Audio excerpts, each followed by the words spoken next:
అంటూ సంతోషపడి తన మనసులో గొప్పగా ప్రార్థన చేసుకుంటుంది. నేను మోపిన నిందను నేనే తొలగించి వేస్తాను.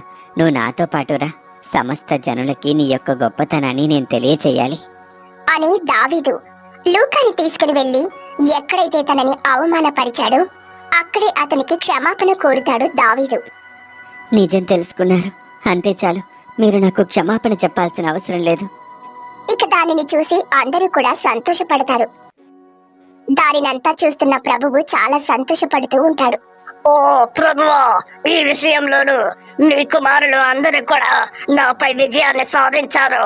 మరియా ధనం దొరికిన వెంటనే ప్రభువు దానిని ఇచ్చాడని భావించకుండా, దానిని తన అవసరాలకు వాడుకోకుండా వెంటనే నీకు మోకరెళ్ళి ప్రార్థన చేసింది.